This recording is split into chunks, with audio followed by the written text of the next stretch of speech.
Mon nom est Laurent Millet, je suis photographe. On est ici dans mon atelier à La Rochelle. J'ai une pratique de la photographie qui s'hybride avec un certain nombre d'autres pratiques, notamment en rapport avec le volume, en rapport avec le land art. J'ai à cœur de me définir comme photographe parce que c'est un peu le début et la fin de la démarche. Et cette pratique de la photographie initie, justifie ou modifie les options que je prends quand je fais un certain nombre d'autres choses. Donc la place de la photographie est centrale.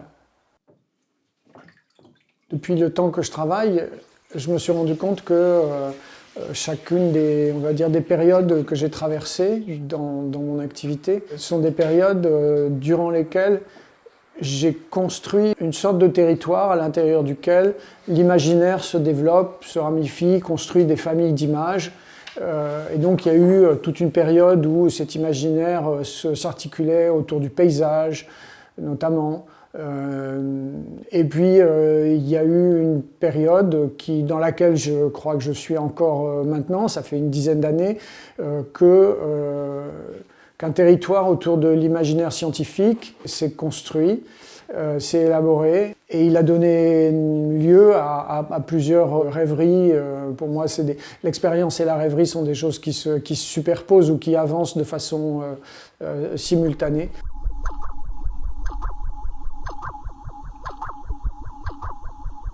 Dans Somnium, c'était un peu ça l'idée, d'avoir un lieu clos à l'intérieur duquel des expériences se mènent et vis-à-vis desquelles un regardeur extérieur a peut-être du mal à avoir toutes les clés pour les déchiffrer. Cette expérience est aussi quelque chose qui dégage une sorte de charme, au sens presque littéral du terme. Je suis l'acteur, mais je suis aussi le premier spectateur, puisque je fais les images. Et pour moi, ce charme est important. Il y a quelque chose qui doit contribuer à construire une perception de ma propre vie que je n'ai pas d'habitude. Et donc, me projeter comme un scientifique. C'est en premier lieu un théâtre d'objets. Là, en l'occurrence, les objets choisis sont des formes géométriques construites avec des matériaux presque transparents. Ces formes, elles reprennent d'autres formes qui sont des formes issues de la Renaissance, hein, les formes géométriques, les polyèdres. C'est des objets qui me fascinent par leur rigueur. Il y a ce personnage qu'on n'identifie pas toujours d'ailleurs, mais qui est là, qui les manipule, qui semble les construire ou les manipuler, voire les deux.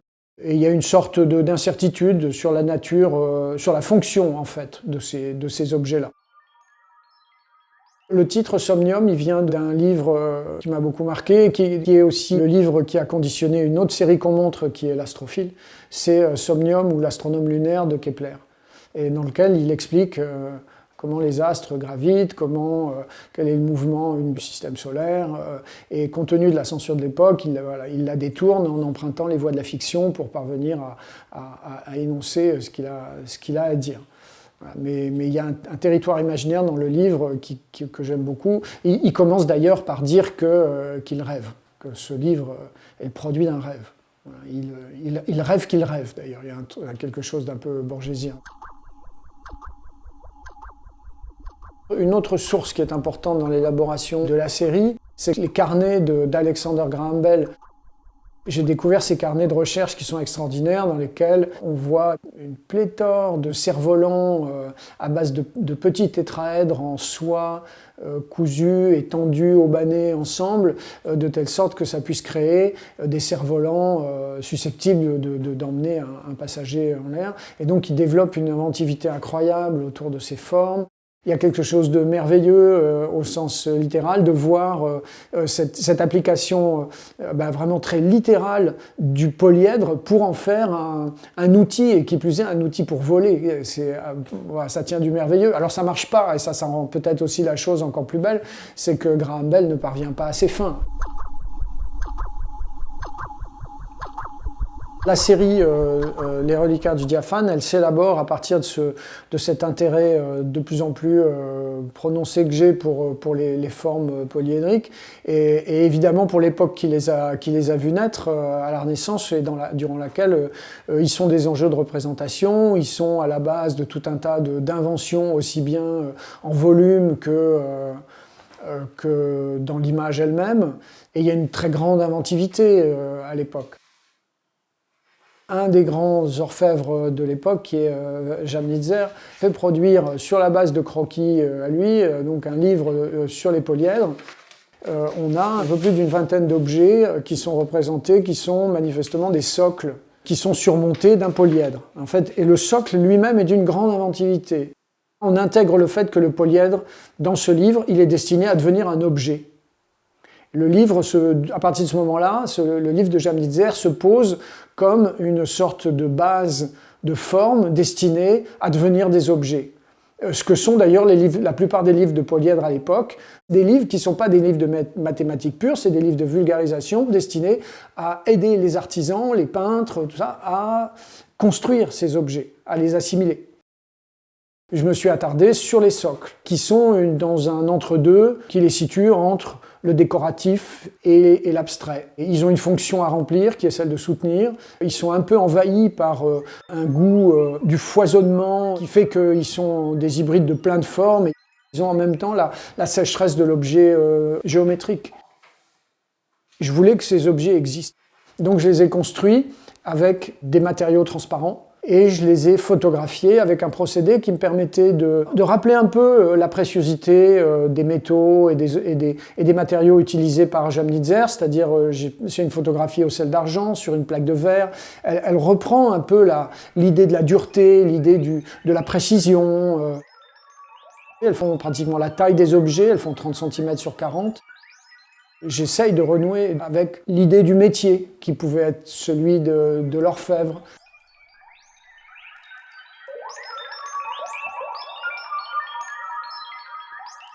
Cette série se place en lien assez étroit avec la série Somnium. Je reprends un certain nombre de formes, je reprends aussi l'idée qu'il y a un manipulateur, il y a quelqu'un, en tout cas un factotum, il y a quelqu'un qui est là et qui fait quelque chose, et dont la fonction de la présence n'est pas toujours plus évidente que celle de l'objet. J'ai toujours choisi des paysages dans lesquels il y a assez peu d'informations. C'est un peu beckettien comme arrière-plan. On est dans une zone qui est à la fois susceptible d'être humanisée, mais il n'y a pas beaucoup de vie, quoi. On est dans quelque chose d'un peu ramené à son essence. Et là, en l'occurrence, ce qui m'intéressait, mais comme presque tout le temps dans le paysage, c'est sa capacité à être très verticale et à devenir une page, au sens physique du terme, c'est-à-dire une surface sur laquelle se détachent des signes. Un paysage dans lequel il y aurait beaucoup d'informations, très verdoyant, etc., amène tout un tas de détails qui feront que l'action que je vais pouvoir y mener va être systématiquement battue en brèche, au moins visuellement, par tous les détails qui vont l'environner. Alors que là, il suffit que j'amène un morceau de fil de fer ou un fil tendu, et tout de suite, ça existe de façon très, très intense, très lisible. C'est aussi un clin d'œil à la géographie de la page. J'ai dans l'idée de construire un plan. Il n'y a qu'un plan en fait. Tout se passe devant et le paysage devient vertical. Et donc voilà, là il y a ce théâtre, c'est vraiment un théâtre avec ses accessoires.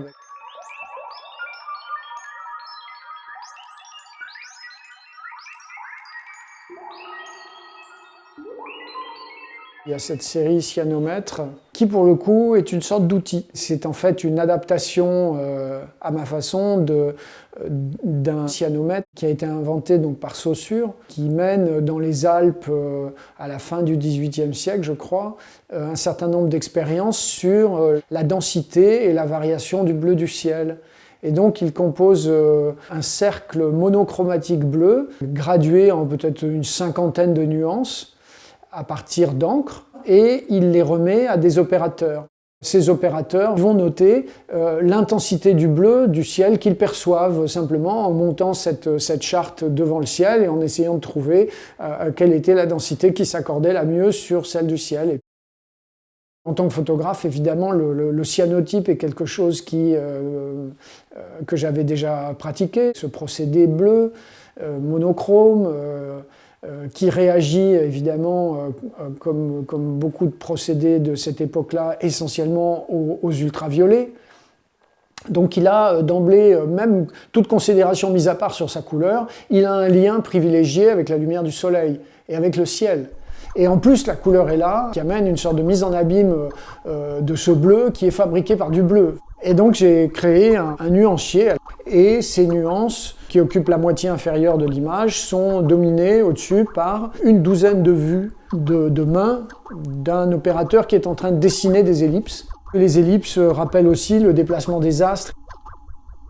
Pour moi, c'est une autre façon de parler de la nuance du bleu, mais d'en parler avec ce qui est une sorte d'avatar ou de version extrêmement simplifiée de la représentation scientifique du déplacement des astres.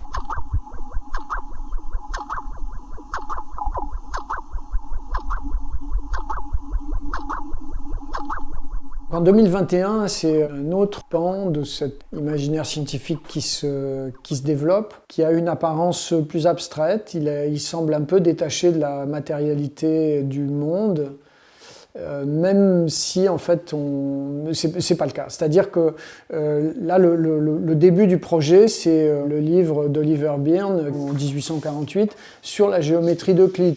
Cet Oliver Byrne, qui est un pédagogue, il veut trouver un système qui permettrait d'enseigner cette géométrie de façon plus facile. Et donc il développe un code graphique, un langage graphique, pour pouvoir enseigner plus facilement sa méthode. Le résultat, c'est un livre tout à fait fascinant dans lequel la couleur est appliquée à des fins en quelque sorte protocolaires ou programmatiques. Et ça donne un livre qui est d'une élégance incroyable et prémonitoire de ce que l'utilisation de ces couleurs primaires sera 70 ans plus tard par les avant-gardes. Sur le livre, j'ai commencé de dessiner ces schémas en les extrudant, en leur rajoutant des perspectives, du volume. À partir de ces mini-croquis dessinés sur le livre, assez rudimentaires, il y a une série de dessins qui est arrivée dans un format un peu important. Et ces dessins représentaient donc les mêmes croquis, mais vraiment avec du volume. Je les ai construits en carton, je les ai peints, c'est devenu des vrais volumes, et je les ai photographiés. Le tirage photographique que j'en ai fait devait incarner aussi un certain registre de rapport à la couleur.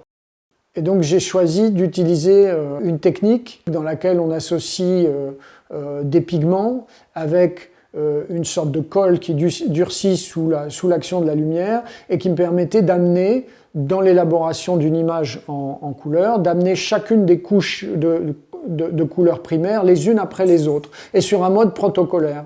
Et donc ça me paraissait assez juste dans cette façon en quelque sorte, mettre en abîme le volume de l'objet, du croquis, du schéma de géométrie, avec le procédé, et de revenir à la platitude à la fin. C'est-à-dire, on démarre du croquis, le croquis devient un dessin qui devient un volume, et le volume est résumé à 3 couches imperceptibles qu'on plaque successivement sur la feuille pour en refaire quelque chose de plat.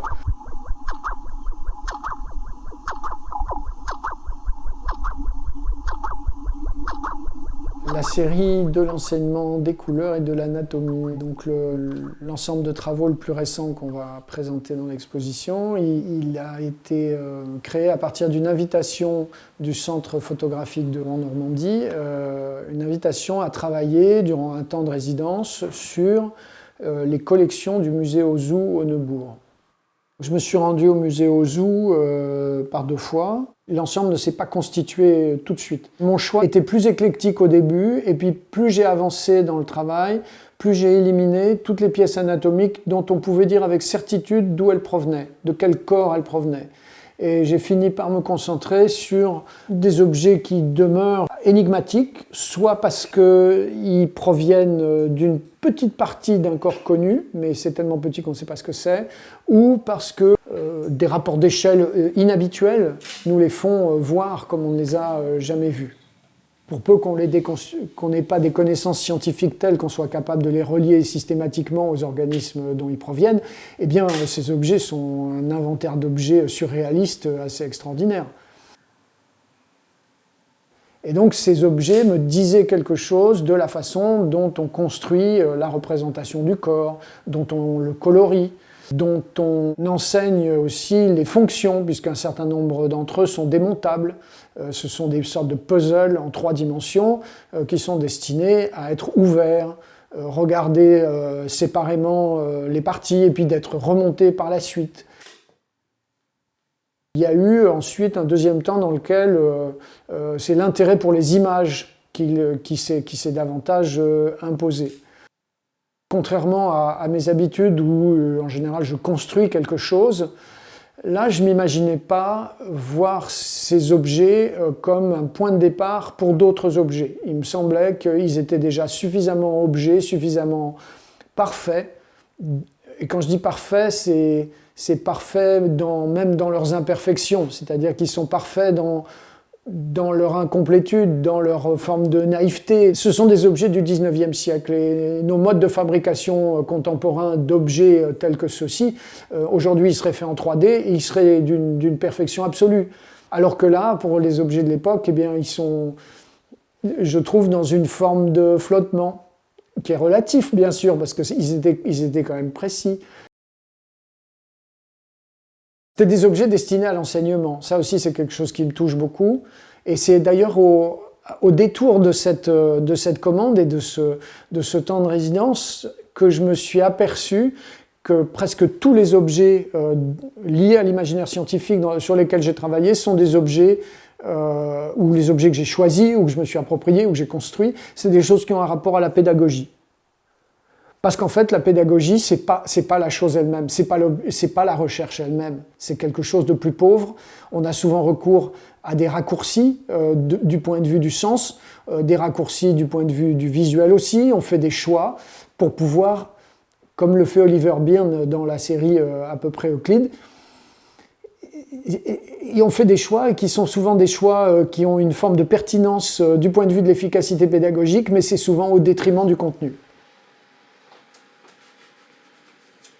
J'ai eu vent d'une coïncidence historique qui permet de croiser la représentation anatomique et l'histoire de l'estampe. Il se trouve qu'à la fin du XVIIIe siècle, se développe à Paris, dans un atelier, celui de Jacob Christophe Leblond, les premiers essais de reproduction photomécanique des couleurs pour de l'estampe. Et donc ce Leblond crée des estampes en quadrichromie à partir de 4 plaques de cuivre, chacune étant ancrée avec une couleur différente et lui permettant de reconstituer le spectre des couleurs. Quand Leblond sépare chaque couleur pour faire chaque plaque, eh bien, il répartit l'intensité des couleurs sur chacune des plaques sur un mode purement intuitif, ce qui est quelque chose d'absolument qui est d'une complexité incroyable. Et qui fera d'ailleurs que le procédé, une fois lui décédé, n'aura pratiquement pas de pérennité. On va rester pendant pratiquement 100 ans sans reproduction photomécanique des couleurs. Et donc Leblond développe ces premiers essais de reproduction mécanique des couleurs par la gravure. Et les premiers objets, les premières choses qu'il représente, ce sont des vues anatomiques. J'essaye, à partir du moment où je me rends compte de ça, de cette connivence entre l'histoire de l'anatomie et l'histoire des couleurs, de l'utilisation des couleurs dans la reproduction des images, j'essaye de trouver un point d'intersection entre les deux.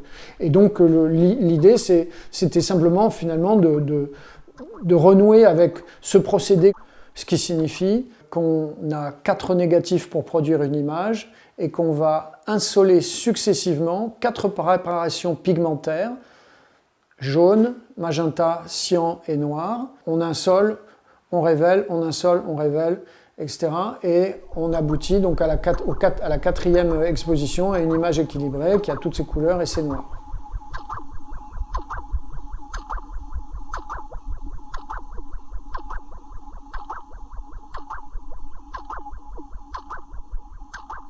Les mots ou les images s'ouvrent comme des boîtes.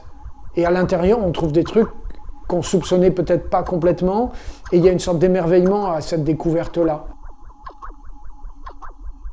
Et l'empilement que le temps, que la culture, que les événements ont produit sur le sens des mots, sur les images, est vertigineux. Et le fait de travailler, c'est pour moi une façon de désarticuler cette chose-là, de la désépaissir ou de séparer les différents éléments et puis de les réassembler, parfois de la même façon ou parfois d'une autre façon, mais cette étape de la découverte, pour moi, ça tient du merveilleux.